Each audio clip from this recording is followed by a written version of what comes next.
Megastar Chiranjeevi గారు ఆమె కూతురు ప్రెసెంట్ ఒక పెద్ద టాక్ ఆఫ్ ది ఇండస్ట్రీ అయిపోతుంది. డే బై డే మీకు తెలిసే ఉంటుంది. అసలు ఆమె అట్లా ఎందుకు ప్రవర్తిస్తుంది? ఇప్పుడు మూడో పెళ్లి చేసుకోవడానికి కూడా సిద్ధంగా ఉన్నాను అనేసి మన స్టేట్మెంట్ ఇచ్చేసింది. అసలు ఏంటి పరిస్థితులు ఏంటి అసలు? అంటే వాళ్ళ ఫ్యామిలీలో అసలు ఏం జరుగుతుంది? అంటే మనం పర్సనల్ విషయాలు చెప్పుకోవడం అంత మంచిది కాదు, కానీ ప్రేక్షకులు మీరు అడుగుతున్నారు కంటే చెప్తున్నాను. అంటే సార్ ఇందులో పర్సనల్ లేదు సార్, అమ్మాయి డైరెక్టర్గా. అదేనమ్మా, అమ్మాయి అంటే ఏంటమ్మా, ఎవరి బిడ్డ? చిరంజీవి గారికి సురేఖ గారికి పుట్టిన బిడ్డ కదా. అంటే పిల్ల తప్పు చేస్తే ఆ తప్పు పిల్లది కాదమ్మా, తల్లిదండ్రులది. చిరంజీవి గారు అంటే నాకు చాలా అభిమానం. అయినప్పుడు కూడా అందులో పేరెంట్స్ తాలూకు పొరపాటు ఉందని అనుకుంటున్నాను. ఒక పెళ్ళి కాదు కదా, 2 పెళ్ళిళ్ళు కాదు కదా, 3వ పెళ్ళికి సిద్ధపడుతుందంటే అక్కడి నుంచి ఎన్ని పెళ్ళిళ్ళు అవుతాయి? 2 పెళ్ళిళ్ళు దాటిన తర్వాత ఎన్ని పెళ్ళిళ్ళైనా అవుతాయి. అవకాశం మీరు ఎందుకు కల్పించాలి అని అంట సూటిగా చిరంజీవి గారి ప్రశ్న. అవకాశం ఎందుకు కల్పించాలి? 2వ పెళ్లి చేసినప్పుడే ఇంకోసారి చావైనా బ్రతుకైనా ఆయనతోనే ఉండాలని చెప్పాలి. అలాంటి వాడా కాదా అని చూడాలి. కాకపోతే అమ్మాయి నువ్వు ఆయన్ని ప్రేమిస్తున్నావు, కానీ మా దృష్టిలో ఆయన నీతో జీవితాంతం ఉండే మనిషి కాదు, ఓకే కండెమ్ చేసుకో అని గట్టిగా కరాఖండిగా చెప్పాలి. 2వ పెళ్లి చేసుకున్న తర్వాత బిడ్డలు కలిగిన తర్వాత ఏంటమ్మా ఇదంతా? ఇది కరెక్ట్ కాదు, ఇది కరెక్ట్ కాదు. అక్కడెక్కడ మానసికంగా ఆవిడకి ఎందుకు అంత ఆవేశం? ఇప్పుడు చిరంజీవి ఇంటికి వచ్చేవాళ్ళు 2 రకాలుగానే ప్రాబ్లం ఉందమ్మా. చిరంజీవి డబ్బు చూసి వస్తారు ఒకటి, లేదా చిరంజీవి కుటుంబంలో పడినట్టయితే హీరోగా వేషాలు వేయొచ్చు. మనం కూడా చిరంజీవి అంతటి వాళ్ళు అయిపోవాలి అనుకుంటారు అన్నమాట. మరి ఆ కృష్ణ గారి ఇంట్లో ఆ సుధీర్ బాబు మంచి టాలెంటెడ్, కృష్ణ గారి తాలూకు అల్లుడు. మరి ఆయన కష్టపడి పనిచేసినప్పుడు కూడా రాలేదు కదా.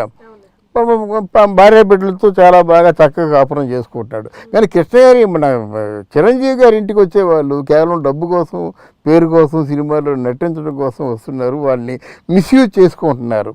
ఈ విషయంలో మాత్రం చిరంజీవి చాలా దూరదృష్టితో ఆలోచించి ఎవరికి అవకాశం ఇవ్వకూడదు. తల్లిదండ్రుల దగ్గర బిడ్డ ఉన్నప్పుడు ఆ బిడ్డని తమ అదుపాద్యంలో పెట్టుకోవాలి. ఒకవేళ ఆ బిడ్డకి ఒక భర్త అవసరం అని మీకు అనిపించినట్టయితే, ఆ వ్యక్తి మీద మీకు నమ్మకం కలిగినట్టయితే, జీవితాంతం కాపురం చేస్తాడు, కలిసి ఉంటాడనే నమ్మకం మీకు కలిగినట్టయితే, ఎప్పుడో పెళ్లి గురించి ఆలోచించు. ముందు అందాక 2 బిడ్డలు ఉన్నారు కదా, ఆ బిడ్డల తాలూకు యోగక్షేమాలు మంచి చెడ్లు చూసుకుంటూ ఉండమని చెప్పు. అలా కాకుండా స్వేచ్ఛగా 3వ పెళ్ళి ఇంకా 4వ పెళ్ళి ఇలాగనుకుంటే మనం అది వినడానికి కూడా బాధగా ఉంది. ఇది చెప్పడానికి కూడా బాధగా ఉంది. ఇది కేవలం తల్లిదండ్రులు అంత అల్లారు ముద్దుగా పెంచుకుంటారమ్మా పిల్లల్ని. పొత్తిళ్ళలో ఉన్నప్పుడు కాంచి పెంచుకుంటారు. ఎంత పెద్ద చేసిన తర్వాత అంటే నువ్వు పెరిగినంత వరకు మీ అమ్మా నాన్న ఇష్టము, పెరిగిన తర్వాత నీ ఇష్టమా? ఎంతవరకు నైతిక ధర్మం? అది తప్పు కదా.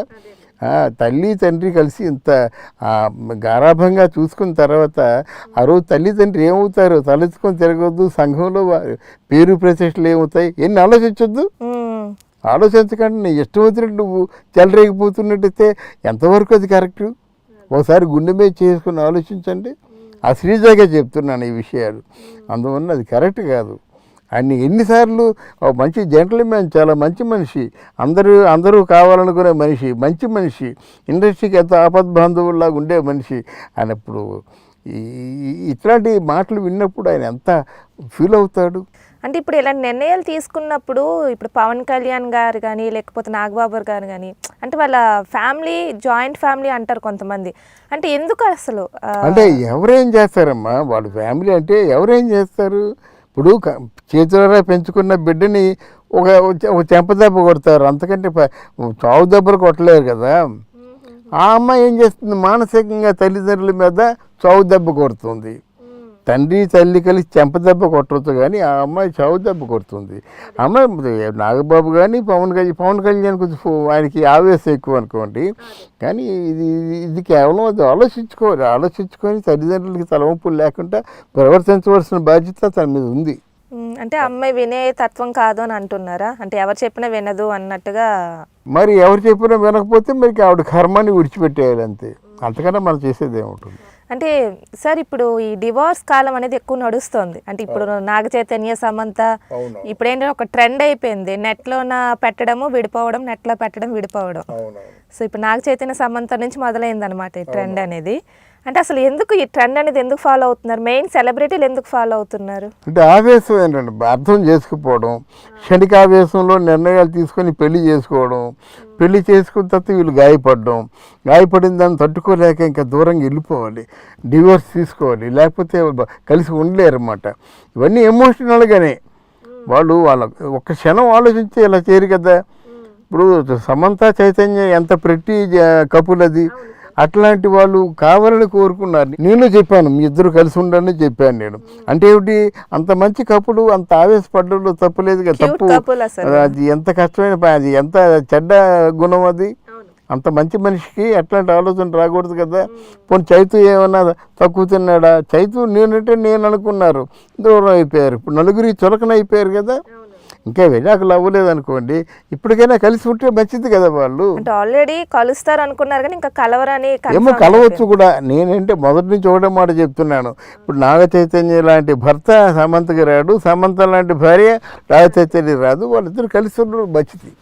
అది డివోర్స్ తీసుకోవడం అంటే కారణాలు ఏంటంటే ఆవేశం, ఎమోషనల్గా ఫీల్ అవ్వడం, క్షణికావేశంతో నిర్ణయాలు తీసుకోవడం, ఆ తర్వాత నిజం తెలిసి బాధపడడం.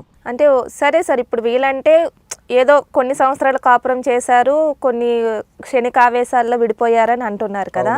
ఇప్పుడు రజనీకాంత్ గారి ఫ్యామిలీ కిందకు వస్తే, ఇప్పుడు ధనుష్ అండ్ సౌందర్య వాళ్ళు కొన్ని ఇయర్స్ నుంచి కాపురం చేసి రీసెంట్గా వాళ్ళు కూడా విడిపోయారు. అంటే ఇక్కడ ఏంటంటే ధనుష్కి వేరే లేడీస్తో సంబంధం ఉంది అనేది ఆడవాళ్ళు తట్టుకోలేరమ్మా. అక్కడే ఆడవాళ్ళు కొంచెం సంయమనం పాటించాలన్నమాట. మగవాడు కదా ఏదో ఆకర్షణ లొంగాడు, వాడు ఇంటికి రావాల్సిందే కదా, భార్య ముఖం చూడవలసిందే కదా. అట్లాంటి కొంచెం మరి అది చెప్పినంత తేలిక కాదు. ఎందుకంటే తన సర్వస్వంగా ప్రాణప్రదంగా ప్రేమించినటువంటి భర్త తన వాడు కాకపోతే తట్టుకోలేదు. అంటే వాడికి భర్త ప్రేమకి తండ్రి ప్రేమకి బేరీ చేసుకుంటుంది అన్నమాట. ఎలాగైనా మా నాన్న నన్ను పెంచాడు, అల్లారు ముద్దుగా పెంచాడే, ఈ నడితే కొండ మీద కూతురు తీసుకొచ్చాడే, నాకు ప్రాణం ఇచ్చేసాడే. ఈ భర్త దగ్గరికి వచ్చిన తర్వాత ఎన్ని పాటలు పడుతున్నాను, ఇంత చిత్రహింస పడుతున్నాను. ఈ హింసలన్నీ పడి ఇక్కడ ఉండాలా? నా కళ్ళ ముందే వేరే ఆడవాళ్ళతో తిరుగుతుంటే చూసి తట్టుకోవాలా నేను?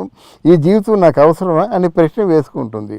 అప్పుడు తను ఆ తండ్రి గుండెల మీదే వాలిపోవడానికి ప్రయత్నం చేస్తారు. అంటే వాళ్ళు విడిపోవడానికి కారణం కూడా ఇదే. ఇప్పుడు ఆయనకు ఉన్నటువంటి రిలేషన్స్ ఇవన్నీ. కాకపోతే నాగ చైతన్యకి రిలేషన్స్ ఏం లేవు కదా సార్. ఇప్పుడు ఓకే ధనుష్ కంటే రిలేషన్స్ అలా కాదు, ఇక్కడ సమంత తప్పులు కొన్ని ఉన్నాయి. ఇప్పుడు అక్కినేని నాగేశ్వరరావు గారి తాలూకు కుటుంబంలో పడిన తర్వాత ఆవిడ కొన్ని బాధ్యతలు ఉంటాయి. అక్కినేని నాగేశ్వరరావు గారి తాలూకు పేరు ప్రతిష్టని నిలబెట్టవలసిన బాధ్యతలు ఆవిడకు ఉన్నాయి కనుక ఆవిడ గొడ్డలిప్పి తిరుగుతానంటే ఎవరు ఒప్పుకోరు. ఆ వెబ్ సిరీస్ వాటిలో కూడా ఆవిడ కొంచెం లిబరల్గా ఆల్ట్రా మోడర్న్గా ఉండడం వాళ్ళు నచ్చలేదు. నచ్చపోయినట్టు మానేసుకోవాలి అంతే కదా. నీ మొగుడికి నీ మామగారికి నచ్చపోతే మానేసుకో. నువ్వు ఎందుకంత పంతం నీకు? పొట్టి బట్టలు వేసుకొని తిరిగితే నీకేమవుతుంది? ఆలోచన నీకు రావాలి కదా. అంటే నాగేశ్వరరావు గారి ఫ్యామిలీ కంటే మంచి ఫ్యామిలీ ఉంటుందా? నాగ చైతన్యకి నాగార్జున వాళ్ళ తల్లి నాగ చైతన్య మొత్తం 3 ప్రాపర్టీలు కలిసి వచ్చాయన్నమాట. పైగా తాతగారు తోటి 4 ప్రాపర్టీలు కలిసి వచ్చాయి. అన్ని ప్రాపర్టీలు కలిసి వచ్చినటువంటి వ్యక్తి ఎవరైనా ఉంటారా?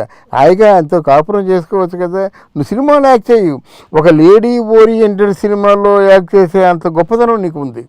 మజిలీ ఆ కోవకు చెందిందే సార్. అందువల్ల అట్లాంటి సినిమాలు చేయకుండా నువ్వేదో ఇలాంటి వెబ్ సిరీస్ ఇట్లాంటి అల్ట్రా మోడర్న్ సెమీ న్యూడ్గా ఉంటూ చేయడం అనేది మంచిది కాదు. అది అంటే సరే చెప్తున్నారు, అంటే వీళ్ళు ఆల్రెడీ కొన్ని ఇయర్స్ రిలేషన్లో నుంచి తర్వాత పెళ్లి చేసుకున్నారు సమంత నాగ చైతన్య. అవునవును. అంటే రిలేషన్లో ఉన్నప్పుడు ఇవేవి మాట్లాడుకోలేదని. రిలేషన్ ఉన్నప్పుడు కళ్ళు కనిపించవమ్మా.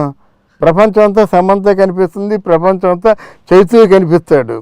ఆ తర్వాత కదా ఇప్పుడు జీవితంలో ఉన్న తర్వాత ఏమో రాగానే చైతన్య నాకు ఆకలేస్తుంది దోసుకుపోయి అంటే అప్పుడు తెలుస్తుంది అన్నమాట. పొయ్యి దగ్గరికి వెళ్ళినప్పుడు చైతన్య నాకు బిర్యానీ చేసి పెట్టంటే తెలుస్తుంది. అలాగే నాకు కాళ్ళు లాగేస్తున్నాయి కాలు పట్టి అంటే తెలుస్తుంది అన్నమాట. వాట్ ఈస్ దిస్, నేను చైతన్య కాలు పట్టాలా? ఇలా రకరకాలుగా ఉంటాయి అన్నమాట. ఒకరికొకరు సేవలు చేసుకోవాలి కదా, ఒకరిని చూసుకోవాలి కదా. ఇవన్నీ నాన్ సెన్స్ లాగా ఉంటాయి. జంటకి యువతరానికి ఇవన్నీ నాన్ సెన్స్ లాగా ఉంటాయి అన్నమాట. ఇవన్నీ కారణాల వల్ల విడిపోవడానికి ఎమోషన్స్ అంతే, హ్యూమన్ ఎమోషన్స్ అలాగా దారి తీస్తాయి అన్నమాట.